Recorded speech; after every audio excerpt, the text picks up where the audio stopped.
नमस्कार दोस्तों, स्वागत है आपका IAS PCS study with devotion channel पर। यूपीएससी यूपीपीएससी मेंस की सीरीज में आज हम आपके लिए लेके आए हैं पॉलिटी सेक्शन का एक topic, NITI Aayog, its objectives, features, role and functioning. NITI Aayog the national institution for transforming India, ये हमारे गवर्नमेंट ऑफ इंडिया की एक थिंक टैंक पॉलिसी है जो कि कोऑपरेटिव फेडरलिज्म को प्रमोट करती है। हमारी कंट्री में इफेक्टिव गवर्नेंस के लिए 7 पिलर्स हैं जिस पे नीति आयोग बेस्ड है। इसके फीचर्स क्या हैं, इसका कंपोजिशन क्या है, हमारे कंट्री में नीति आयोग के ऑब्जेक्टिव क्या हैं, नीति आयोग के गाइडिंग प्रिंसिपल्स क्या हैं, नीति आयोग में कौन कौन से हब्स हैं और इसने किस तरीके से हमारे इंडिया में प्लानिंग के फंडामेंटल नेचर को चेंज किया है अपनी बॉटम अप अप्रोच के माध्यम से। इसके रोल्स क्या हैं, फंक्शंस क्या हैं, नीति आयोग के एम क्या हैं और हमारे कंट्री में नीति आयोग से संबंधित किस तरीके के इश्यूज भी देखने को मिलते हैं और ये नीति आयोग प्लानिंग कमीशन से किस तरीके से डिफरेंट है। हम इन सारे पॉइंट्स को आज बहुत ही कॉम्प्रहेंसिव तरीके से कवर करेंगे सो दैट नीति आयोग से संबंधित किसी भी तरीके के क्वेश्चंस को हम बहुत ही अच्छी तरीके से आंसर कर पाएँ। अब हम आज के अपने टॉपिक की तरफ आगे बढ़ते हैं। नीति Aayog the national institution for transforming India, इसका फॉर्मेशन हुआ था एक रेजोल्यूशन के रूप में ऑन 1 जनवरी 2015, जिसने रिप्लेस किया था प्लानिंग कमीशन को। ये एक तरह से गवर्नमेंट ऑफ इंडिया की एक प्रीमियर पॉलिसी थिंक टैंक है जो कि सारे स्टेट्स को इस तरीके से एक साथ लेके आती है ताकि वो एक साथ सहभागिता करें नेशनल इंटरेस्ट में। ये एक तरह से कोऑपरेटिव फेडरलिज्म की भावना को प्रोत्साहित करती है।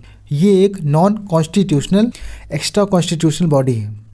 नीति आयोग के अगर हम फीचर्स को देखें, ये एक तरह से किसी इन्फॉर्मेशन की एक्सेसिबिलिटी को और शेयरिंग को बढ़ाती है, चाहे पब्लिक डोमेन हो चाहे प्राइवेट डोमेन हो, उनके अक्रॉस गवर्नेंस को प्रोत्साहित करती है। ये एक तरह से विलेज लेवल पर क्रेडिबल प्लान्स लेके आती है और इन्हें धीरे धीरे हाई लेवल्स ऑफ गवर्नमेंट की तरफ प्रोग्रेसिवली एग्रीगेट करती है।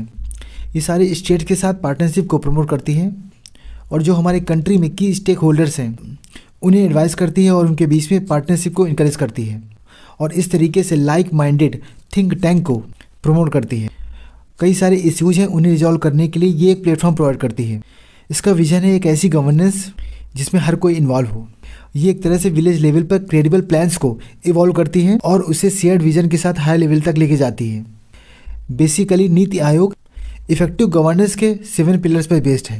ये पिलर्स हैं pro people, pro activity, participation, empowering, inclusion of all, equality and transparency. ये 7 ऐसे पिलर्स हैं जो किसी भी कंट्री के इफेक्टिव गवर्नेंस के लिए बहुत ही नेसेसरी हैं, बेसिक आधार हैं।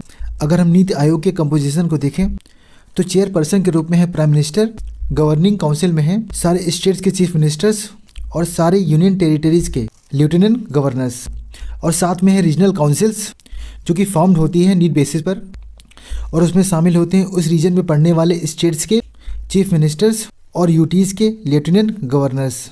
कुछ स्पेशल इन्वाइटीज़ भी होते हैं जो कि एक्सपर्ट होते हैं, स्पेशलिस्ट होते हैं किसी पर्टिकुलर डोमेन नॉलेज में। अगर हम इसके फुल टाइम ऑर्गेनाइजेशनल फ्रेमवर्क को देखें तो चेयरपर्सन के अलावा होते हैं वाइस चेयरपर्सन जो कि अपॉइंटेड होते हैं प्राइम मिनिस्टर के द्वारा और उनकी रैंक होती है एज ए कैबिनेट मिनिस्टर्स, और जो फुल टाइम मेंबर्स होते हैं वो as a rank of a minister of state होते हैं। पार्ट टाइम मेंबर्स मैक्सिमम 2 होते हैं, रोटेशनल बेसिस पे होते हैं और रिलेवेंट इंस्टीट्यूशन से होते हैं। मैक्सिमम 4 एक्स ऑफिशियो मेंबर्स होते हैं जो कि काउंसिल ऑफ मिनिस्टर्स से होते हैं जो कि नॉमिनेट होते हैं पीएम के द्वारा, और चीफ एग्जीक्यूटिव ऑफिसर जो कि अपॉइंटेड होते हैं पीएम के द्वारा फिक्स्ड टेन्योर के लिए। इनकी रैंक होती है सेक्रेटरी लेवल की और इनका एक सेक्रेटेरिएट भी है। नीति आयोग के कुछ गाइडिंग प्रिंसिपल्स हैं, इसमें है Antyodaya, inclusion, village, demographic dividend, people's का पार्टिसिपेशन है, गवर्नेंस है और सस्टेनेबिलिटी है। ये 7 ऐसे प्रिंसिपल्स हैं जो नीति आयोग को गाइड करते हैं। अगर हम नीति आयोग के ऑब्जेक्टिव को देखें, ये एक तरह से अगर कोई नेशनल डेवलपमेंट की प्रायोरिटीज़ हैं, सेक्टर्स हैं, स्ट्रेटजी है, उनसे संबंधित एक शेयर्ड विजन लेके आती है। ये एक तरह से कोऑपरेटिव फेडरलिज्म को फोस्टर करती है। ये विलेज लेवल पर क्रेडिबल प्लान्स को फॉर्मुलेट करती है और ये इंश्योर करती है कि नेशनल सिक्योरिटी का इंटरेस्ट हमारी इकोनॉमिक स्ट्रेटजी में, पॉलिसी में इनकॉर्पोरेट हो।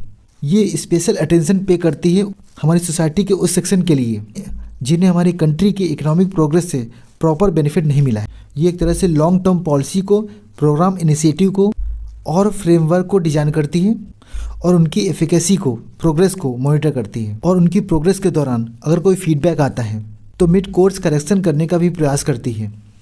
और जो की स्टेक होल्डर्स हैं national international like minded think tanks हैं, चाहे वो एजुकेशनल और रिसर्च इंस्टीट्यूशन क्यों ना हो, उन सभी को एडवाइस करती है और उन सभी के बीच में एक पार्टनरशिप को इनकरेज करती है।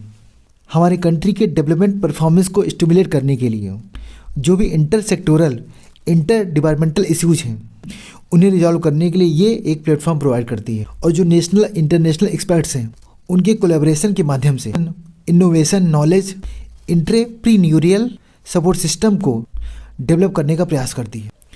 एक state of the art resource centre को मेंटेन करती है और गवर्नमेंट के द्वारा जो भी प्रोग्राम चलाए जा रहे हैं, इनिशिएटिव लिए जा रहे हैं, उनके इम्प्लीमेंटेशन को मॉनिटर करती है और इवेलुएट करती है। इसका मेन फोकस है कैपेसिटी बिल्डिंग पर और टेक्नोलॉजी अपग्रेडेशन पर। ये नेशनल डेवलपमेंट एजेंडा को एग्जीक्यूट करती है।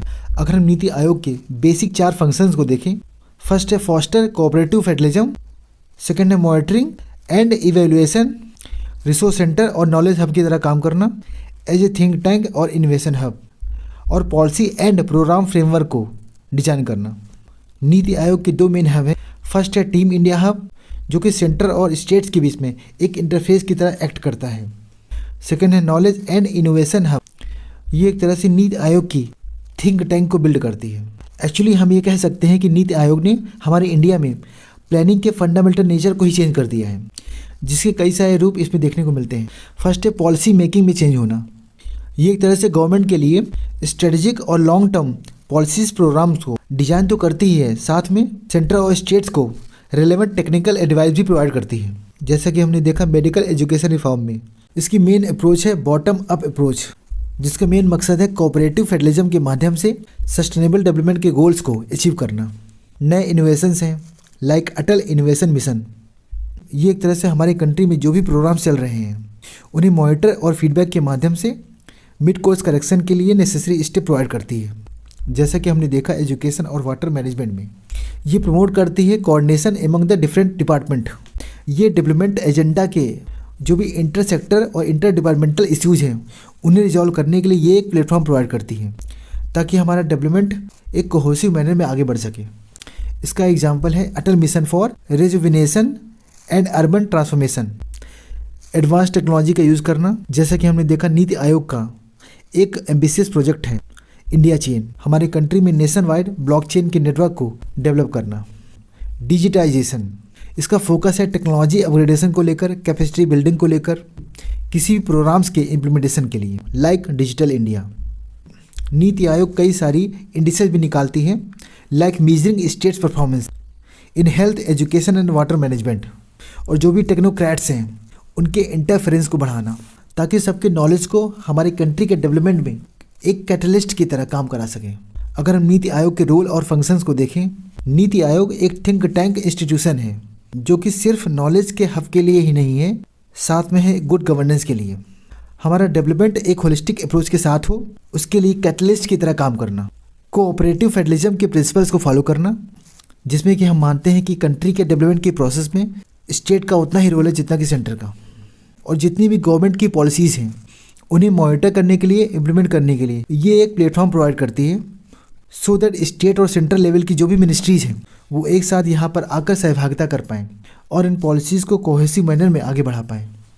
इसकी प्रायोरिटीज़ है जो भी पुअर हैं, मार्जिनलाइज्ड सेक्शन हैं, उन्हें अपलिफ्ट करना, सरकार की योजनाओं का लाभ उन तक पहुँचाना, और जो भी वल्नरेबल और मार्जिनलाइज्ड सेक्शंस हैं उन्हें एम्पावर करना, और किसी भी तरह की इनइक्वालिटी, चाहे वो जेंडर हो, रीजन हो, रिलीजन हो, कास्ट हो, क्लास हो, उन्हें रिड्रेस करना। अगर हम नीति आयोग के एम को देखें, ये हमारे इन्वायरमेंटल और इकोलॉजिकल एसेट्स हैं उन्हें सेफ गार्ड करने का प्रयास करती है, और जो भी स्मॉल बिजनेसेस हैं उन्हें पॉलिसी सपोर्ट करती है, क्योंकि ये एम्प्लॉयमेंट क्रिएशन के लिए एक अच्छा सोर्स हो सकती है, और हमारे कंट्री के विलेजेस को इंस्टीट्यूशनली कंट्री के डेवलपमेंट में हिस्सा बनाना, उन्हें इंटीग्रेट करना, और जो भी इकोनॉमिक डिस्पैरिटीज़ हैं, जेंडर को लेकर, कास्ट को लेकर जो भी इनइक्वालिटीज़ हैं उन्हें ख़त्म करने का प्रयास करना, पॉवर्टी को ख़त्म करना, और हर एक इंडियन को लिव ए लाइफ डिग्निटी के साथ, सेल्फ रिस्पेक्ट के साथ का चांस देना। इंडिया की जो डेमोग्राफिक डिविडेंड है उसे लेवरेज करना, और हमारे कंट्री के यूथ, मेन और वुमेन के पोटेंशियल को रियलाइज़ करना, एजुकेशन के माध्यम से, स्किल डेवलपमेंट के माध्यम से, एम्प्लॉयमेंट के माध्यम से, जेंडर बायसनेस के एलिमिनेशन के माध्यम से।